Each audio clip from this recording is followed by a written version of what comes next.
I'd love to invite Pavlo to the stage. Hello, everyone.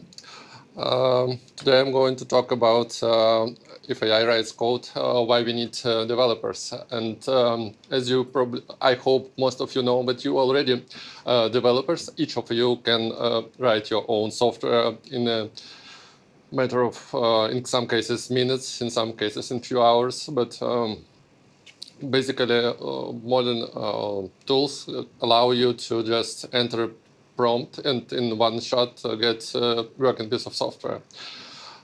So why do we still need developers with that? But first, let me briefly talk why I am capable to talk on this topic. At Synthetics, we have about 400 people, where 100 is administration, human resources, finances, and so on, and also 300 developers. And my role is enabling both of them.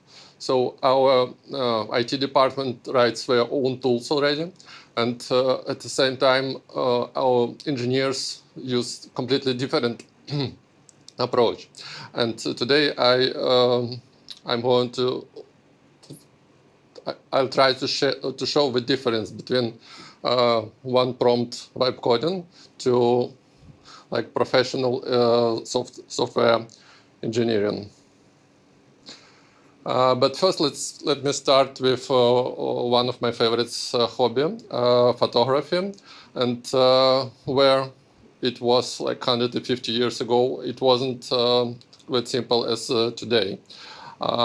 Photographer needed to know a lot of things. Besides composition and artistic judgment, he also needed to be an operator of whole photographical system.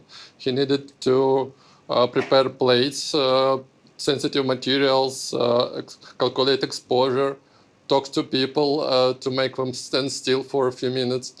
It was quite complex profession. You can't become photographer like rather fast. You need to spend like a year being an assistant to photographer, and only after that training you could become a true photographer. And everything changed in 1888 when George Eastman introduced original Kodak camera. And this is how it looks like. Not very fancy by today's standard, but at the time it was very revolutionary. So this camera arrived with 100 exposure roll, and when the roll is completed, you just send it to the Kodak, and they process it and load it with new roll and send it back to you. So user no longer needed to know all those complex things with plates, chemistry, and so on. You just press the button and we do the rest. So those are the famous slogan at the times. And what is happening with programming today is very similar to the story we had with photography 150 years ago.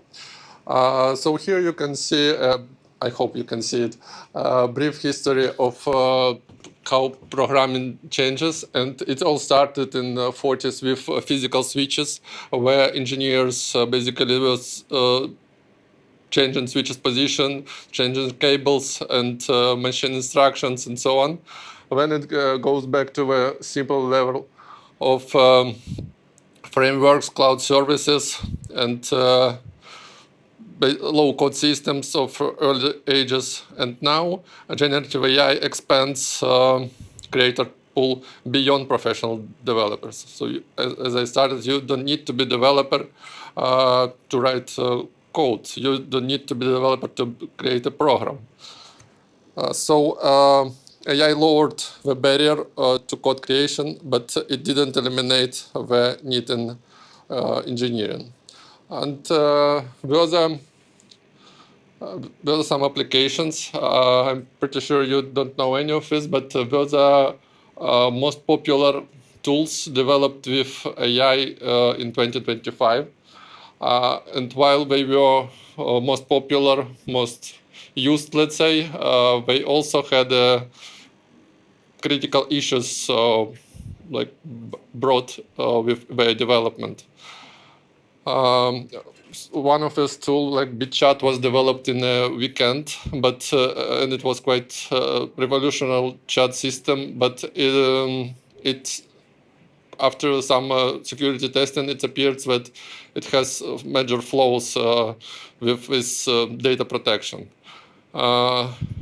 Another example with SaaS 3i platform, it was like one investment platform, and it was also created using Replit agent, and this agent in one night deleted whole code base of it platform, and then recreated it again, but with wrong data.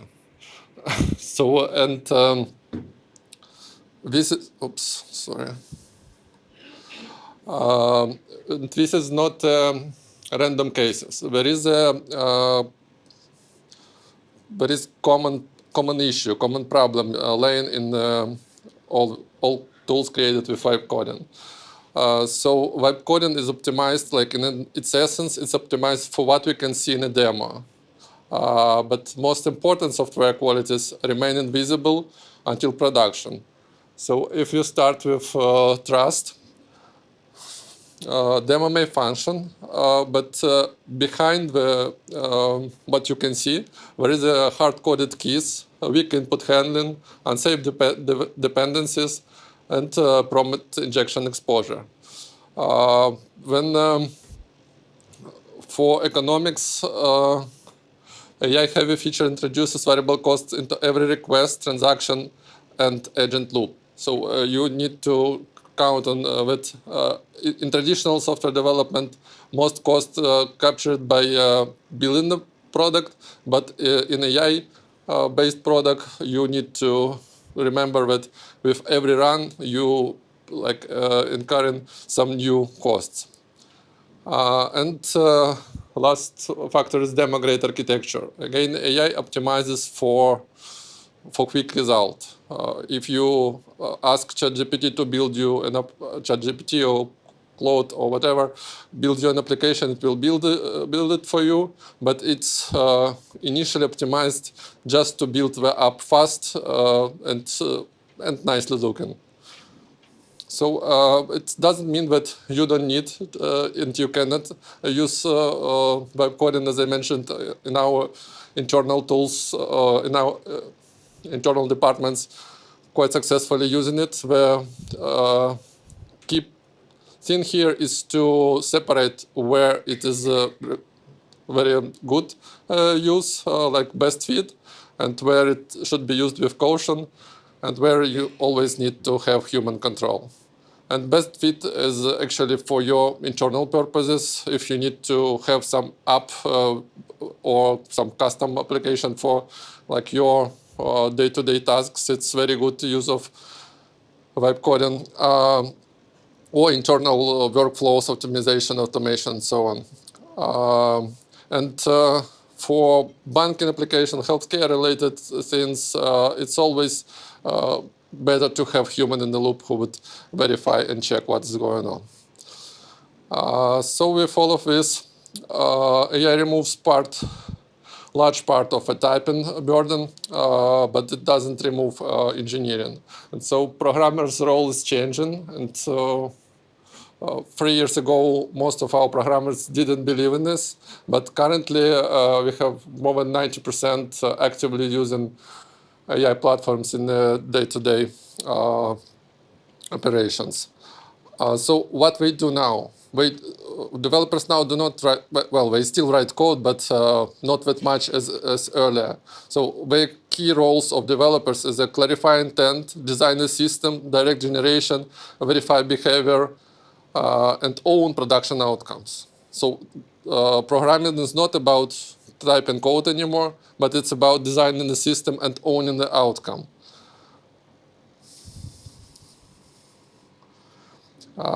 Together with developers, software development companies like ours are also changing.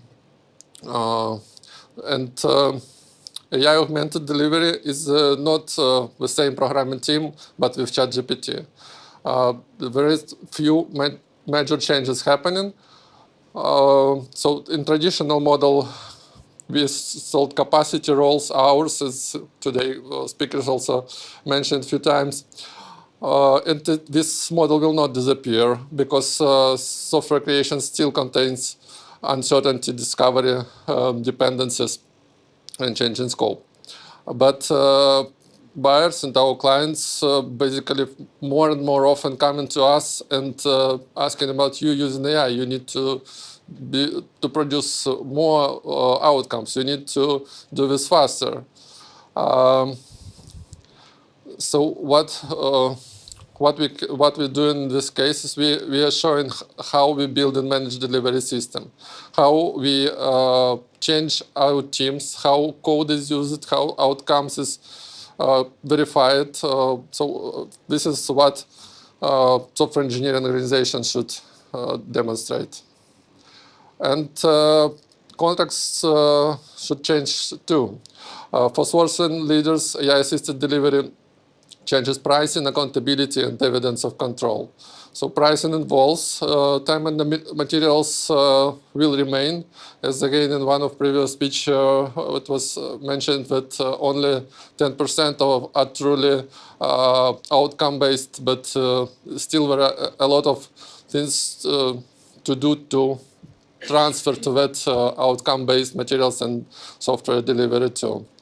And key point here is accountability remains human, and contracts should clearly identify who reviews and who accepts AI-assisted work and who owns security. So AI can generate the work, but it cannot own the consequence. Okay. And so going back to the initial question, why do we still need developers? And Kodak didn't eliminate professional photography, but it changed where professional value came from. Less from operating the process and more from judgment and ownership of the image. AI is doing very, very similar thing with software. So why do we still need developers? When software fails, exposes data, or makes a harmful decision, the model, the LLM, or whatever, cannot take the responsibility. A person or an organization in charge and must own the outcome.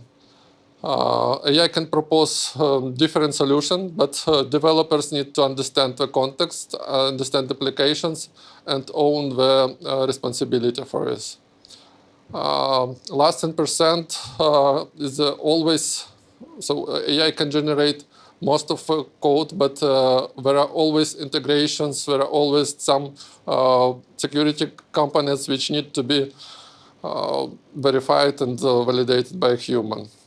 And for verification scale, again, AI always tries to tries to satisfy you, tries to build what you asked in a in the fastest and most efficient way.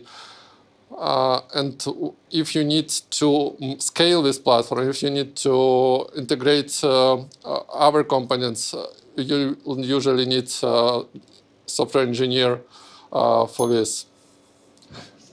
No, okay. And so the key part here is that vibe coding is still useful, and it's very well can be used for internal process optimization and personal automation, some I don't know parts for your own productivity. But if you're working with AI, with software organization, we need to move from, I hope we already moved from vibe coding to governed agentic engineering. Yeah. Thank you very much.